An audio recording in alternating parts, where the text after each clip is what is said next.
দিচ্ছি পাঙ্গাস মাছের ঝোল, না পাঙ্গাস মাছের কষা।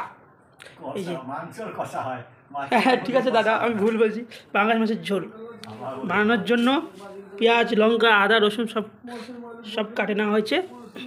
আর মাছের দিকে লবণ হলুদ মাখানো হয়ে গেছে, মানে এক এক করে মাছটাকে ভাজিনি। জয় মাছ দাদার জয়।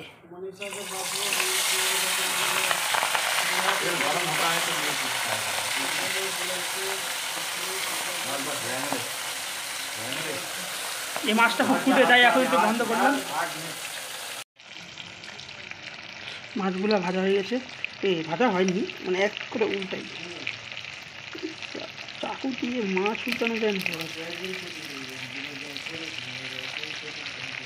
মাছটা খুব ফুটে, উল্টা উল্টা উল্টা, আরে উল্টে যাবে ভাই, কড়াই না উল্টে যায়, মাছ না উল্টাতে যায়। হয়েছে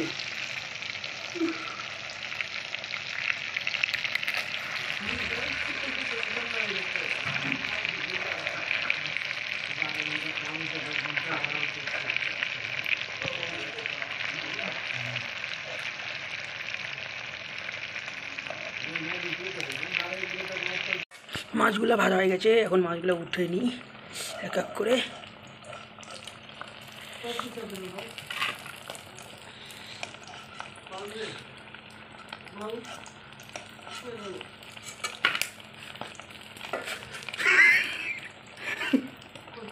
দেশি স্টাইলের মাছ উঠানো, এক লাফে থালাতে যাবে এখন।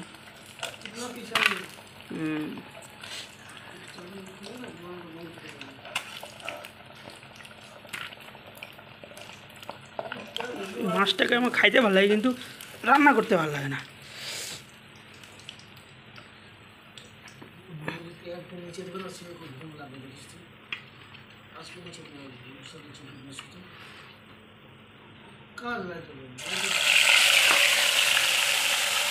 ঠিক আছে বন্ধুরা, মাছগুলো এখন এক এক করে ভেজে নিচ্ছি, একদম টাইতে গেছে। এখন পেঁয়াজ লঙ্কা দিই,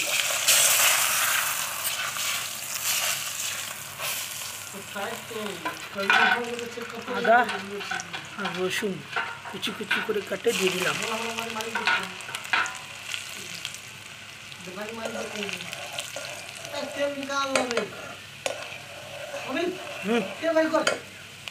পেঁয়াজটা দিয়ে দিলাম, এখন লঙ্কাটা একটু পরে দেবো। পেঁয়াজটা হালকা একটু ডিপ ফ্রাই হয়ে যাক।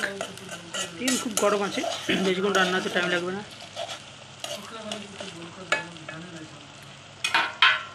এখন লঙ্কাগুলো দিয়ে দিলাম, আর বাকি রসুন ছিল সেটাও দিয়ে দিলাম।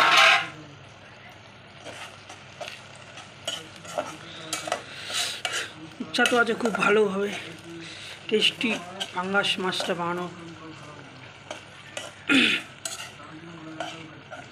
মাছটা ভালোই হবে, যেভাবে দেখা যাচ্ছে রান্না।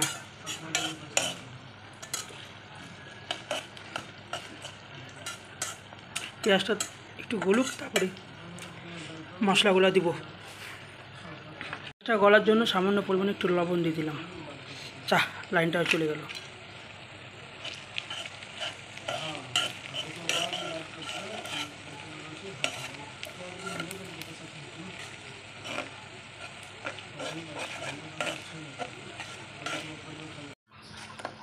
পেঁয়াজগুলো গলে গেছে, এখন এটার মধ্যে এক এক করে হলুদ লবণ এই মশলাগুলো দিয়ে দিই। হলুদ,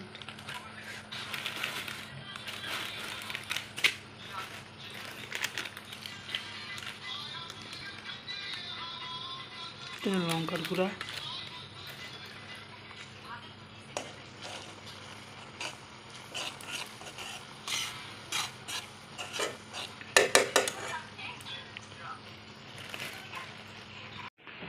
এখন দিচ্ছি আদা রসুনের পেস্ট।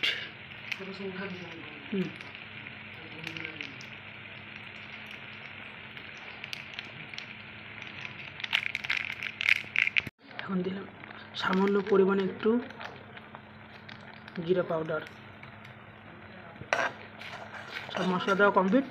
আমি এটা একটু মশলাটা কষুক আর পেঁয়াজের সাথে মশলাগুলো ভালো মতো মিশে যাক।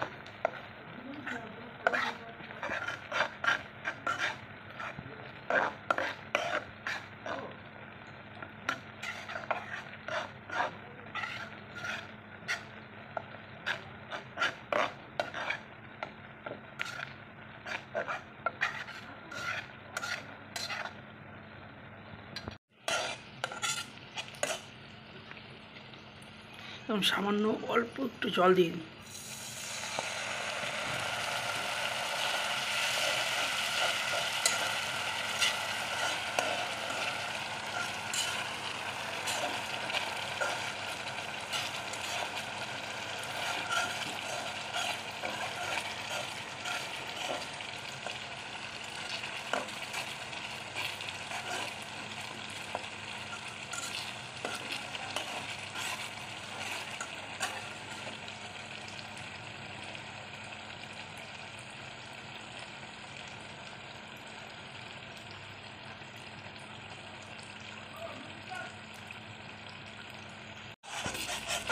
মশলা কষানো হয়ে গেছে।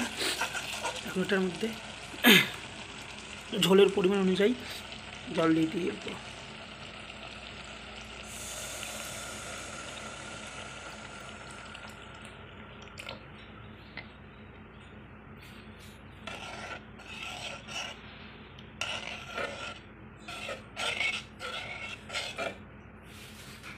আর একটু জল দিই, 4 জন আছি তো।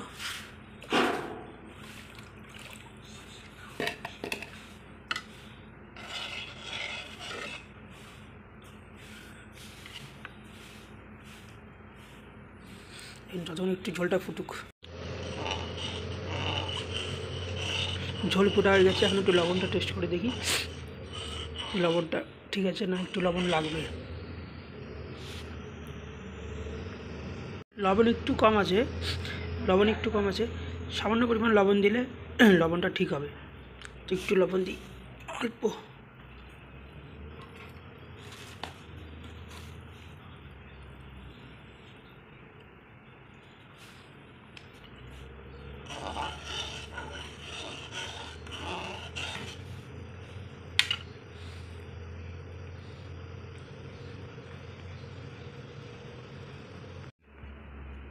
ঝোল ফোটা হয়ে গেছে। এখন এর মধ্যে মাছগুলো ছাড়িয়ে দিই।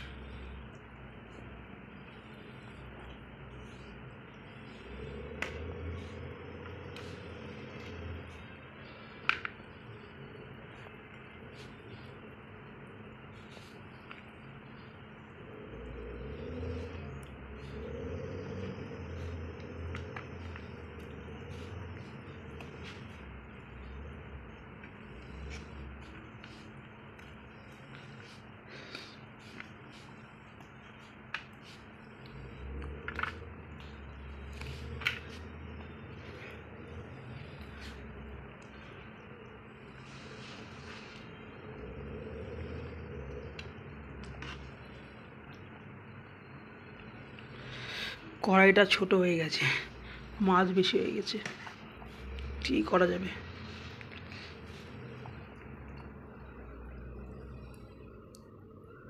মাছগুলো একটু ফুটুক, তারপরে শেষ গরম মশলা আর ধনিয়া পাতা দিয়ে নামাই নেব।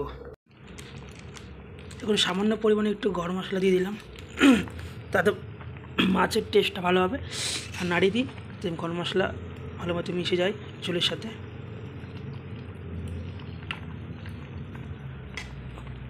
আর এখন ধনিয়া পাতাগুলো দিয়ে দিলাম অল্প করে।